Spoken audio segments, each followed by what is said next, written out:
আসসালামু আলাইকুম।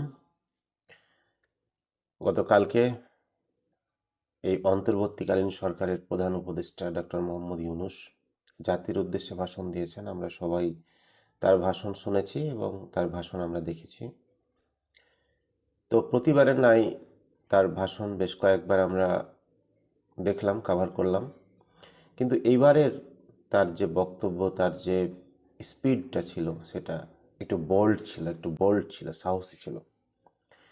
তিনার কতগুলো কথাতে স্পষ্ট হয়ে উঠেছে যে ফ্যাসিস্ট যে শক্তি আছে সেই শক্তির তিনি পুনরুত্থান চান না, এবং এই বাংলাদেশে যেন ফ্যাসিস্টরা তারা পুনরায় আবার তাদের যে ফ্যাসিস্ট কার্যক্রম সেটা পরিচালনা করবে, জনগণের ওপরে স্টিম রোলার চালাবে, সেটা যেন সুযোগ না হয়, সেটা বিচার প্রক্রিয়ার মাধ্যমে বাংলাদেশের মানুষের কাছে এই সরকার তুলে ধরতে চায়। তিনার কথাই স্পষ্ট হচ্ছে।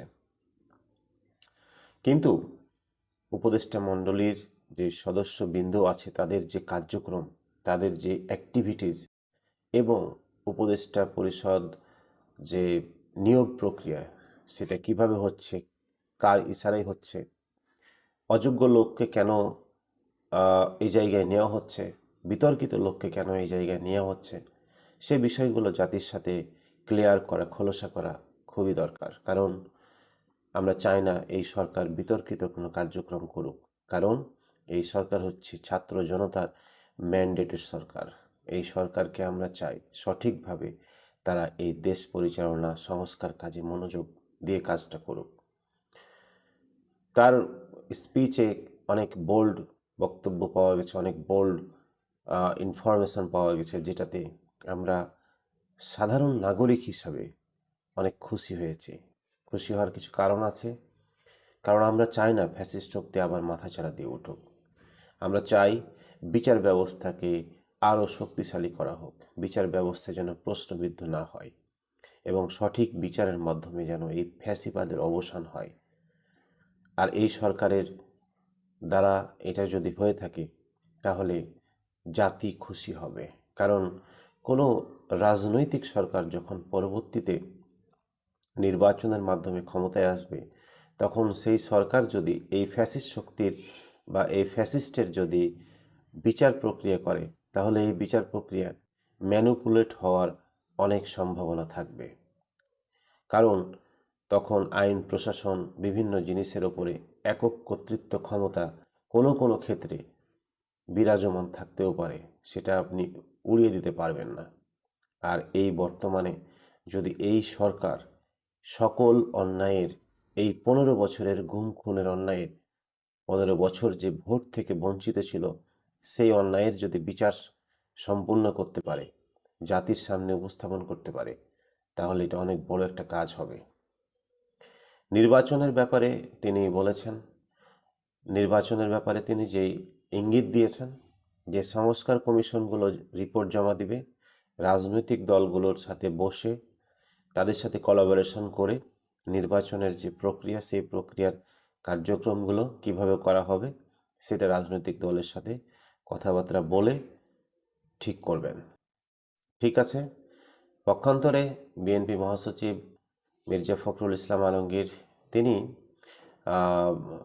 বলেছেন যে নির্বাচনে ইনফরমেশন পাওয়া যায়নি, এই জন্য কিছুটা হতাশ।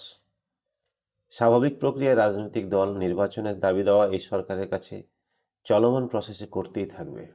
এটা হতে পারে হয়তোবা সরকারের সাথে রাজনৈতিক দলগুলোর একটা নেগোসিয়েশন, যে আপনারা নির্বাচনের ডাকতেই থাকবেন। আর রাজনৈতিক দলগুলো নির্বাচনের চাওয়াটা যত বেশি সরকারের কাছে চাইবে, তত সরকার তার সংস্কারের কার্যক্রমগুলো দ্রুত করার চেষ্টা করবে।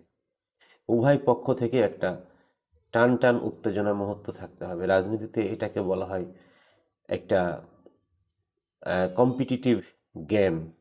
এই গেমটা সচরাচর রাষ্ট্র, বিরোধী পক্ষ, সরকার, বিরোধী পক্ষ, সুশীল নাগরিক, এদের মধ্যে চলতে থাকে। কিন্তু সেটা যদি হয় অপরাজনীতি, সেটা আবার খারাপ জিনিস। কিন্তু এখন বর্তমানে বিএনপির নেতাকর্মী যারা আছেন তারা নির্বাচনের কথা বলছেন, সরকারও বলতেছেন নির্বাচন দেব, আবার বলতেছেন তারা দ্রুত নির্বাচন চায়, সরকারও বলতেছেন যে ঠিক আছে আমরা সংস্কার কার্যক্রম করে নির্বাচন দিব। এটা চলতে থাকুক, এটাকে খারাপ ভাবার কোনো সুযোগ নেই। রাজনৈতিক দল তো সে তো নির্বাচন চাইবে। ডক্টর মোহাম্মদ ইউনূসের কথায় অনেক কিছু স্পষ্ট হয়েছেন, তিনি ক্ষমতা আঁকড়ে ধরে থাকতে চান না। এখন তাকে কেউ প্রচারণা করছে কিনা, কোনো বিদেশি শক্তি আছে কিনা, সেই বিষয়গুলো সময় বলে দেবে। কিন্তু 24 পরবর্তী সময়ে রাষ্ট্রের যে একটা অবস্থায় তৈরি হয়েছে এবং যেই বর্তমান সিচুয়েশনের মধ্য দিয়ে ডক্টর মোহাম্মদ ইউনূস ক্ষমতা গ্রহণ করেছেন, ছাত্র জনতার ম্যান্ডেটে গ্রহণ করেছেন, তারাই তাকে বসিয়েছেন, তিনি নিজেও সেটা বলেন। এই সময়ে তিনি এইরকম ব্যাড চিন্তাভাবনা করার মতো সুযোগ নাও থাকতে পারে। তবে জানি না, রাজনীতির তো শেষ কথা বলে কিছু নেই। তবে জাতি হিসাবে খারাপ কিছু দেখতে চাই না আমরা চাই সুষ্ঠু ধারায়, সুষ্ঠু গণতান্ত্রিক ধারায় বাংলাদেশটা আবার প্রবাহিত হোক, এই দেশটা শান্তি আসুক এবং অপরাধী ফ্যাসিস্টের কোনো সাফাই গাওয়া, আশ্রয় দেওয়া এবং তাদের হয়ে কাজ করা, এটা আমরা জাতি হিসাবে দেখতে চাই না। সবাইকে ধন্যবাদ। আসসালামু আলাইকুম।